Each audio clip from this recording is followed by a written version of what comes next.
This is the Born Freeze podcast. This is the Born.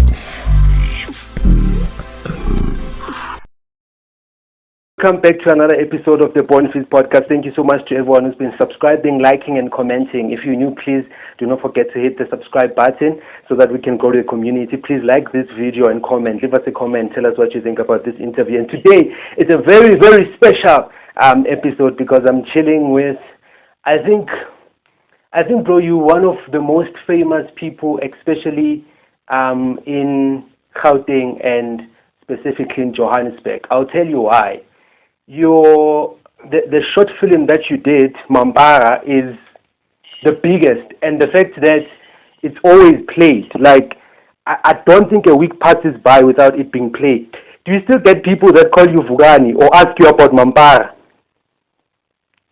Bro, what's up, homie? Like, and what's up to the viewers as well? Yeah. Yeah, I do. Like, it's like a constant thing. Every time, anytime anyone sees me, I mean, because they don't know me, the first go-to is like Vukani, and that until today, like especially young guys, and it's funny enough that because the film came out in 2012, Okay. I get like older guys now coming out and saying, "Yo, what's up, Vukani?" Yeah. I'm too old to be calling me. Guys, this is the prime. This is the guys who really grew up watching that kind of content. So yeah. Yeah. They still come and say Vukani, or they call me Mambara, or whatever it is. Yeah, no, I think we'll get to that a little bit later. I just want us to start it from the beginning. You speak about being born in Zeerust, but then you have to move by the age of 3 going to Rustenburg. Why did you move from where you were born to go stay in Rustenburg? To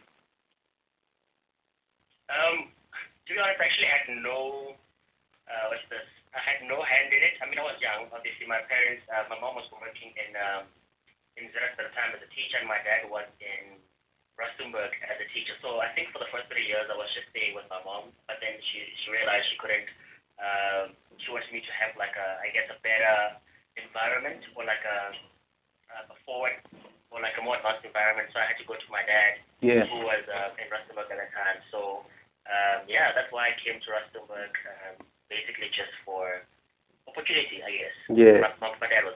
Yeah. And you also speak about having lack of confidence. Especially when you got to Rustenburg. What led to that? Is there a specific thing that you would say, because of this, I didn't have much confidence? A lot of people maybe would say weight, others would have things like the way they look, because people can decide who's ugly and who's beautiful. What made you not have confidence in yourself? Interesting. I mean, I think what it was is that, first of all, I was always like the baby at home. So I was babied by my parents, and I was babied by my grandparents. Mm-hmm. More so my grandparents. So because life was so easy at home, I would say, when I got to school and realized for us, there's like bullying and fat shaming and all kind of other things. I was like, oh, okay, maybe I'm not as cool and as chilled as I am that I thought I was from home. So basically, primary school, just being singled out, being the different kid, being a bit overweight, bigger than the other kids, and that kind of stuff. So I think growing up, that stuck with me because, words stick with you for a long time. So they really just, I guess, stuck with me for a long time. And it was a bit of a conflict between when I was at home and when I was at school. So at home, I was the smile. Yeah. But at school, I was like, shy in a corner. I can't speak to a lot of these guys because we didn't click on them. How bad was the bullying? Look, I was born in 92, which means I was in school in 1998. You were born in 92? Still like this. I was born in 92, yeah. You look younger. Yeah. For sure, I was born in 92. So, the bullies in school were more like the Yizo bullies, you know what I mean? Okay, yes. Were like they had like knives at school, and they were big. Yes. They were like scary. So the bullying was kind of harsh, but it didn't really last for a long time. I think it was bad, but I found ways to deal with it. You know what I mean? It was really bad. We found ways to deal with it. So I also became a bully myself. So I think the worst thing that has happened is like I was was they used to take money from me. They used to single me out because I was so shy. I didn't really have friends. So I'd be walking alone, and they'd be like, okay, that's the guy we're gonna go target. And because like they assumed I was some sort of cheese boy. Yeah. They singled me out, and every time they would take the money, and they would use things like knives to sort of like threaten me and stuff like that. But other than that, and it wasn't like all the time. It was like 2-3 times, but it was enough times for me to be like, hey, I need to come. I need to either join this group or to really like back down. And I decided to join the group rather than backing down. So yeah, I guess it was bad, but not necessarily to the extent where it became physical or anything like that. Would you say it helped you in the character you were playing as Vukani on Mambara? Because you're also getting bullied there. 100%. Like I knew exactly what it felt like to be Vukani. To Yeah. be different, coming from the outside, to be singled out as a big kid in the class. Those are things that came to me naturally. I mean, it was almost like stepping back into the past and going, damn, I actually did experience this. This didn't feel like acting much. And those kids were really intense. I mean, the guys that were laughing and they were making jokes in the movie, they were really, really intense. So I guess, yeah, it did really. Honestly speaking, it was easy for me, and it kind of made sense because like the character I've lived in his shoes before. So you have a friend that tells you about the friend that then tells you about the audition, that there's an audition happening for Mzansi Magic, they're looking for people, and then you go there. How many of you were there auditioning on the day for the character Vukani? Dude, I don't even know. Like, I was, okay, funny story. So I was living with Temba at a time.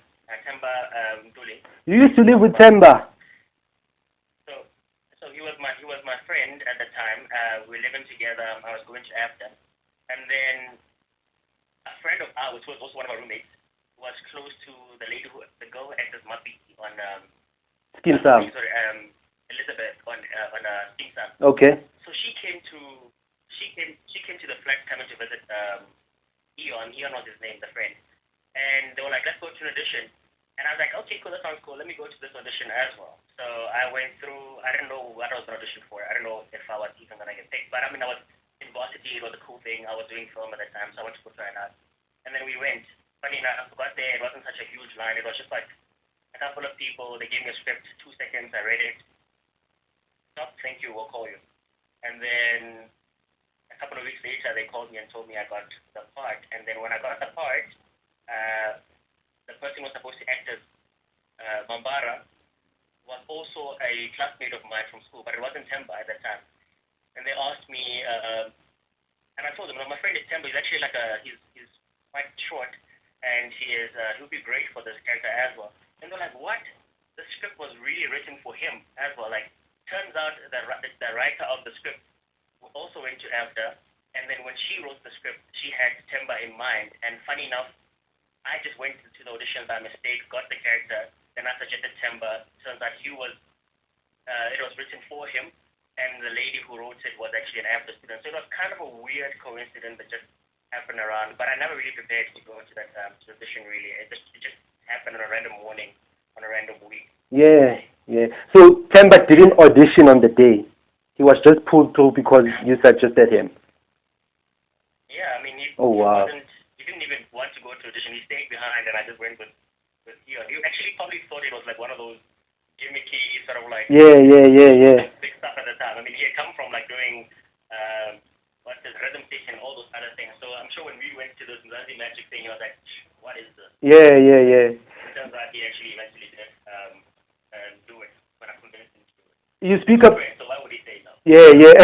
Obviously, he can't say no to you. So how good, or maybe not, let me not say how good, but was looking at the film now, Mambara, playing every week on Mzansi Bioskop. It's available on Showmax. Like, it's all over. Like right now, I was speaking to my girlfriend, and I was telling her that I'm interviewing Vukani. I was like, yo, Vukani, because everybody knows Mambara, and everybody knows Mambara word for word, part for part, scene for scene. Does that tally up to the money you guys got paid for the production? Because it will really be a heartbreaking story to learn that a show that is available on Showmax. It plays every week. People love it so much. But the people that made it what it is right now are not proud of what they've done, because the credit they got for it is doesn't tally up to it being all over the place. Okay. So first and foremost, I think I am super proud of the movie and what it is, and I don't think I'll ever be not proud of it. It was one of my first movie projects from Mzansi Magic, and I enjoyed it when I was in my second year.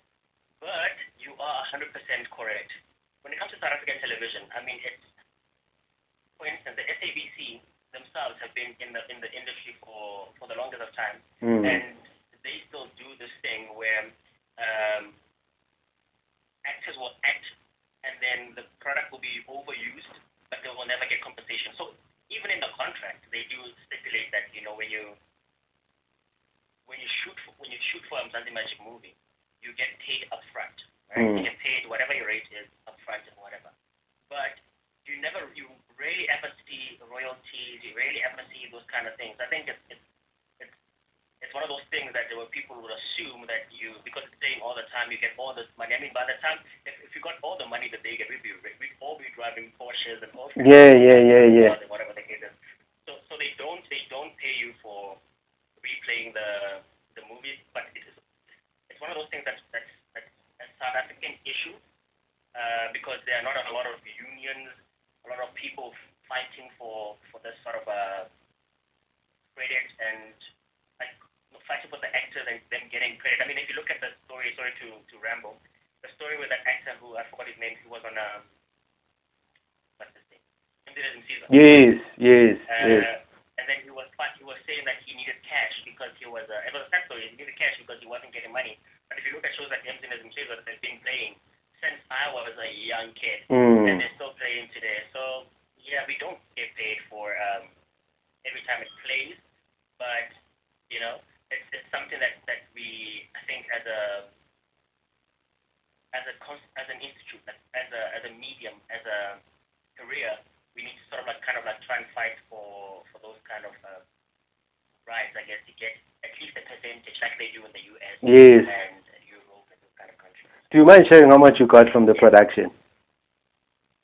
How much did I get? Yes. I don't even remember. I think we shot for 7 days, and I might be spitballing here, but I remember my rate was like 2-3K a day.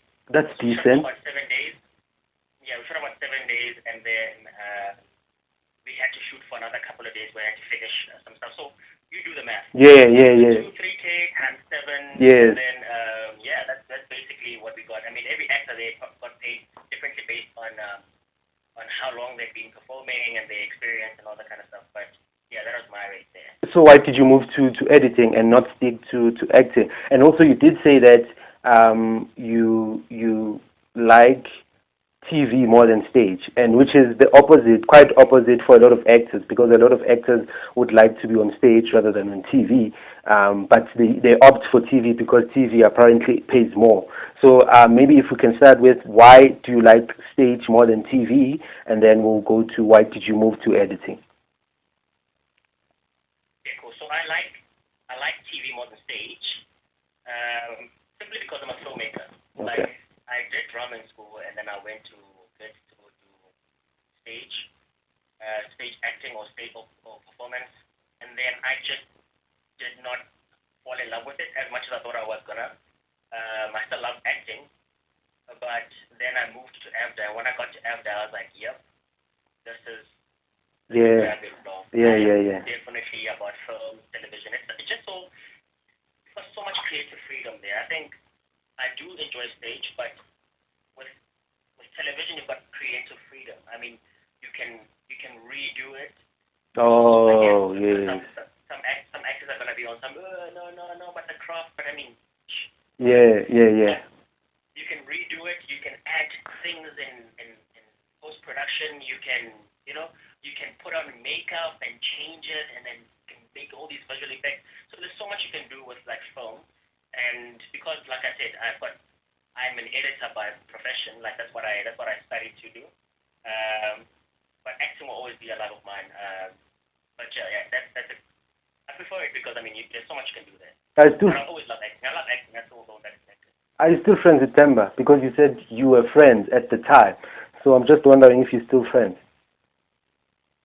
Temba will always be my brother, bro. Like, Temba will always be one of those people that, like, when I was lost and I felt really like I didn't know where I fit in the world, Yeah. one of those people who really told me what I needed to hear, but also told me crap when I needed to hear crap. Yes, yes. He's always gonna be a brother. Yeah. He's my guy. He's always gonna be that guy. So yes, short, he's more than a friend. He's a brother to me. Yeah. What I like about you, you do share your personal story on social media platforms, and I've seen how it has impacted a lot of people's life because they take something from your life. I want to know why why are we not seeing you on our screens anymore? Okay. So like I think like you've seen on my socials. Yes.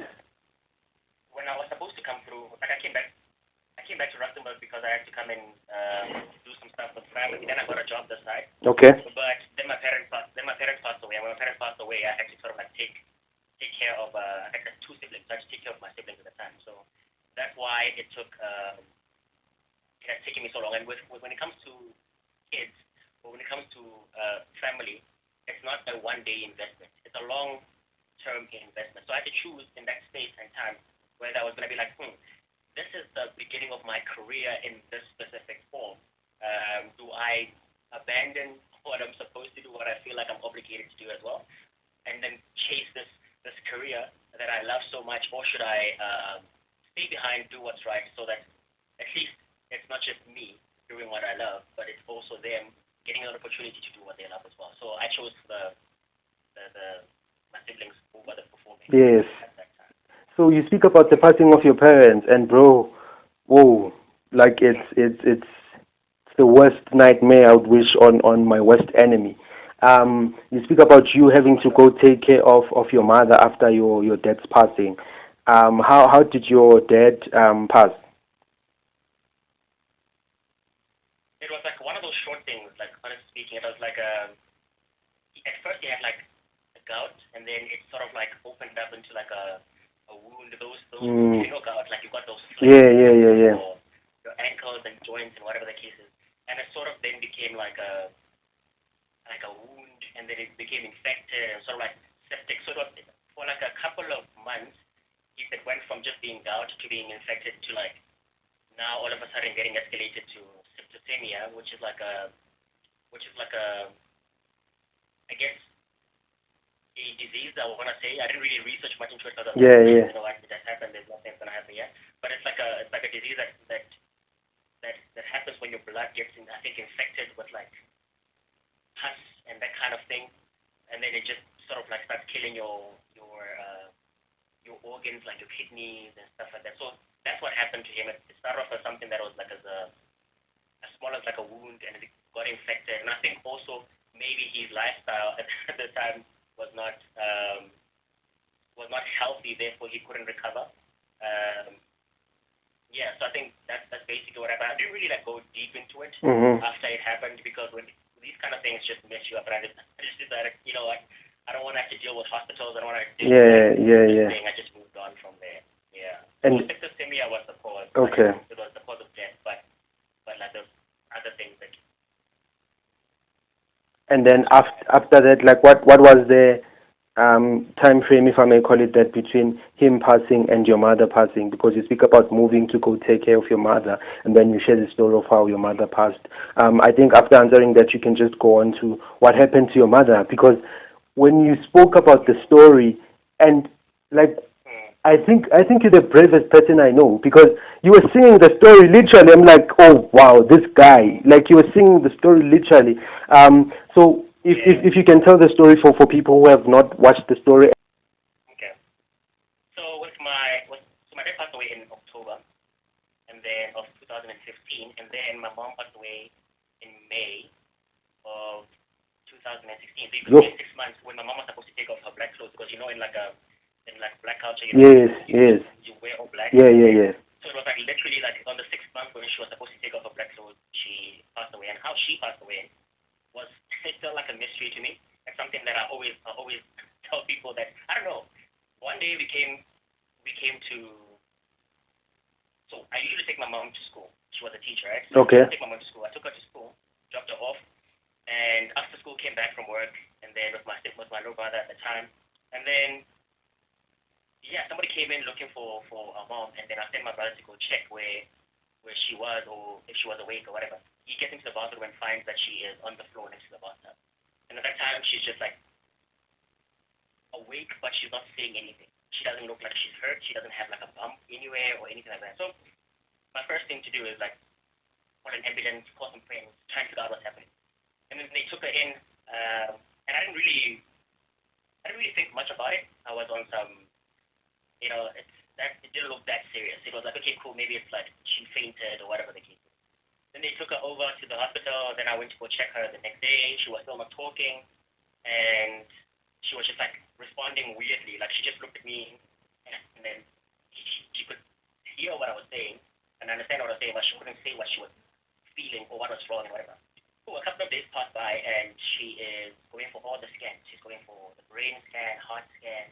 She's doing tests on her kidneys and all that. And it turns out she was fine. There was nothing wrong with her. So the doctors were like, kind of like wondering what the hell was up. Cool. 6 days, I think, passed by. A couple of days passed by. And then I am going to visit her. I get there, and her heart just stopped, and then like things were just like flying there. It's like that movie scene where the patient is being like resuscitated. Yes. Things are being plugged in, people are being pushed away, and whatever the case is. Awesome stuff.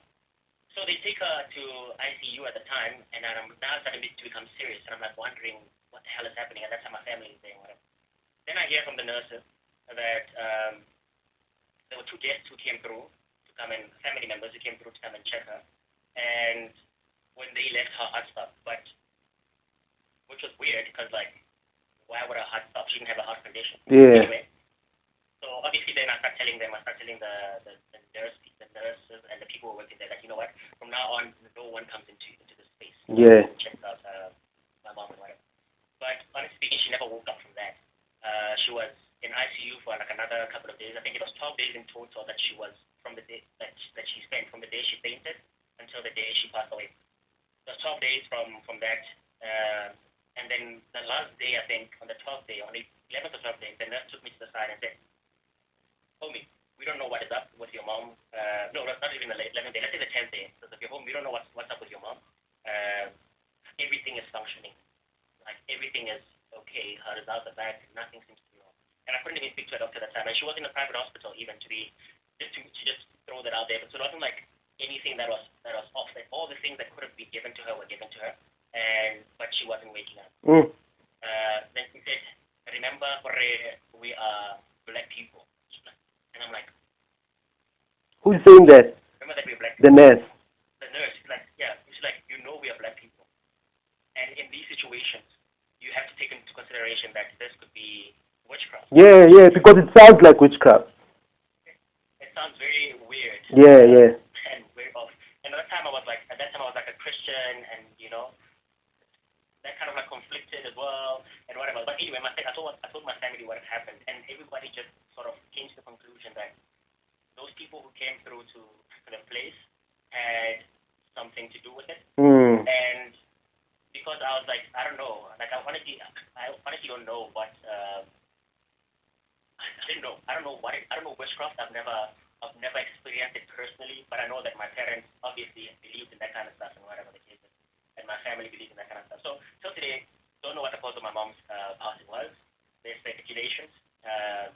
Some are saying witchcraft. Some are saying stress from my dad's passing, just like a broken heart or something like that. Yeah.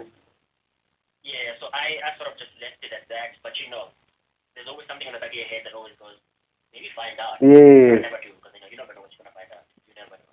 So how did you heal from that, bro? Because that's a traumatic story. And I mean, you're the oldest, right? You're the oldest sibling. Yeah. Now you have to take care of two other siblings, your brother and your sister, and you're young yourself. You like there's no means, if I may put it like that. How did you heal from that, and how did you overcome it? Bro, it took a long time. So the kind of, and you never really heal from something like that. So what I do, I've got a coping mechanism, and I think a lot of people have the same coping mechanism where if if I need to take action now, I put all my emotions aside and feelings, and I put them in a bag somewhere, and I do what needs to be done. Yes. So I just lost both my parents. My siblings were now looking at me like, yo, what's the next step? So I just took on those boots and I took on those pants and I put them on and I just drove with it until everything was sorted. My sister finished university, she finished her studies, and my brother was in high school at this time. And then out of nowhere, 5 years later, I had like a mental breakdown. Like then the stress caught up to me, and then I started going into like a deep depression. So I didn't deal with it, and I eventually got into a deep state of depression for like in 2 years. And then from there, I had my bosses were nice at the time at the school that I was working at, or the institute that I was working for, and they gave me a month off. So in that month off, I went to see a psychologist. I left religion completely, and I sort of tried to figure myself spiritually. What's happening with me? What am I feeling? What's happening in my head? And I took the medication they gave me and whatnot to calm me down, until eventually something in me one day I was chilling on my bed said, screw this actually, bro. Like you can't be in your bed not moving and not doing anything. Your parents have passed away and we can never change that. But there are so many other good things that you've done, that you're doing, that your parents have done, and that you need to focus on a day. And I had to decide to myself that I have to give myself a chance to live. I can't be in the background holding on to something that I can clearly not change. And I had to let go. And unfortunately, when you're dealing with death and loss, especially of parents, one thing that has to happen is you need to forget them a bit. And I don't mean forget who they are, but forget that they are here, because they are no longer here. But you never really get over it. You don't. I've learned to live with it. I've learned to cope with it. It's like a disease that never goes away. Yeah. I could finish this meeting, this interview now, and then 3 days later I could just wake up and be like in tears and going, I miss my parents. Something happens or whatever, and I'm like, I miss my parents, or whatever the case is. It doesn't really end. You don't really heal, but you decide to live with it. So that's how I started to live with it. And then your siblings, how did they cope with losing both their parents in a short space of time? I think we all have our own coping and dealing with things. My sister saw a psychologist from what I know, and she also, because she was a vet, and vet offers you all these nice fancy things, and then she went and she was studying psychology and all kinds of other things. So she saw, she found herself and found healing in that and in that space and dealing with that in that space. And with my brother, I mean, he was young when it happened. I mean, he was not too young that he can't remember, but he was young enough to sort of realize what was happening without it really feeling like he's lost everything. Yes. He's still dealing with it. He's still, I mean, he's always gonna have somebody who will remind him that he doesn't have parents. But one thing that I made sure, or that I feel like I made sure, is letting him know that I am here to fill in any part of his life that he feels is missing. And I won't be enough, because I am not his normal dad. But I'll make damn sure that he doesn't feel like he is not a normal person. Yeah. So we have communication. I drive him everywhere. If he needs something, he tells me, and I allow him to experiment with a lot of things. So if he feels he wants to get a tattoo today, for instance, he doesn't have any tattoos or whatever. He goes through this big thing in his life. We talk about it, and then I don't necessarily say you can't do it. I say we talk about it.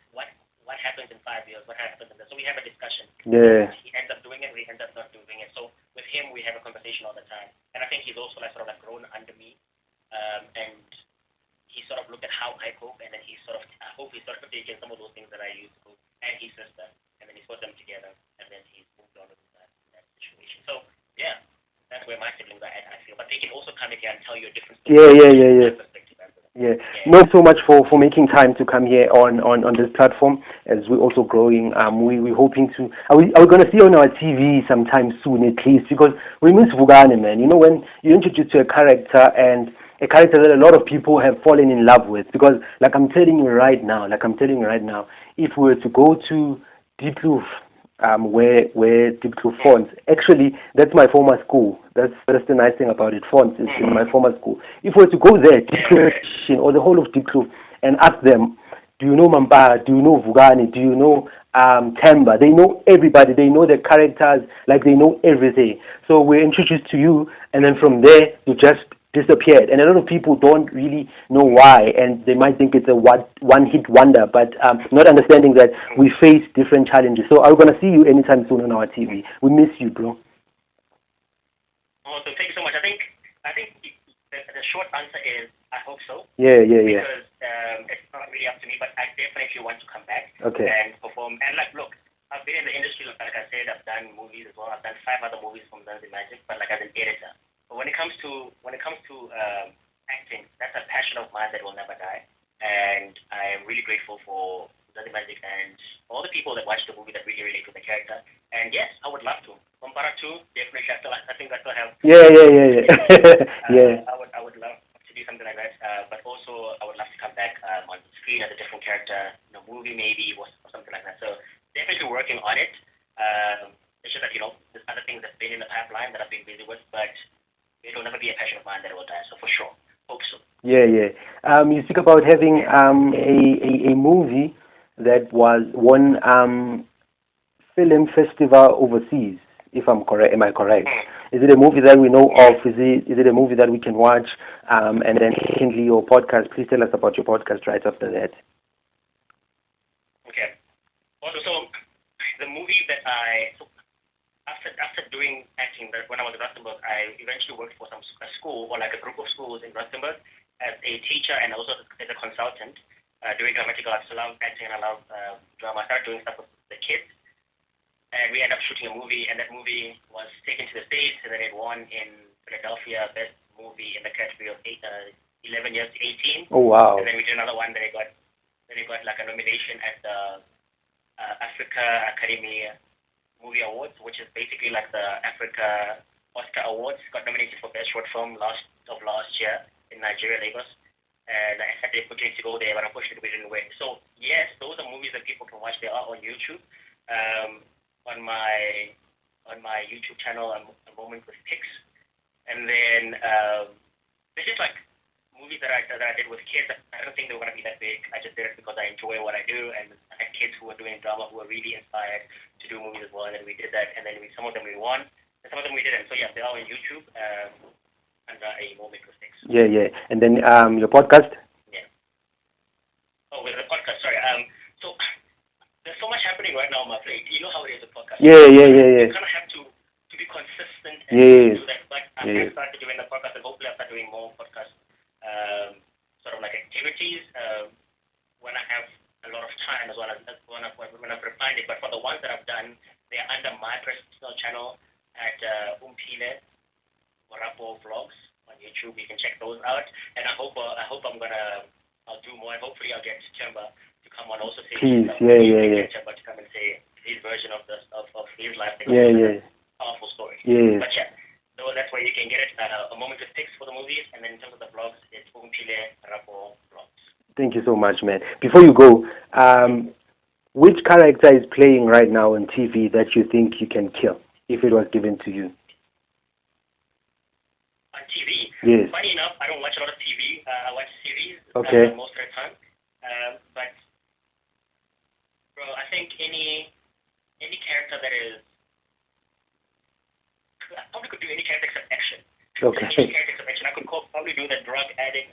I could probably do the sweet kid. I could do the sweet guy. I could do the whatever, bro. Like acting is, I don't really choose where I want to act. I think I'm brave enough to do any character. But I love what the wife has been doing. But I don't think I'll be able to do the gangster stuff for the wife. But yeah. How hard is it to get your work on streaming platforms, your Showmax, Mzansi Magic? Have you tried doing that? And what are some of the processes? It's not the easiest of processes. South Africa is very competitive, and there's like a small circle of people that I guess companies trust with their money. Because it's all about the money. It's all about like, I've got this much money and I want to do a film. I've seen 10 of your productions. So it's it's not easy. It is really not easy, but you just need a great story or a great team of people that can put in the work.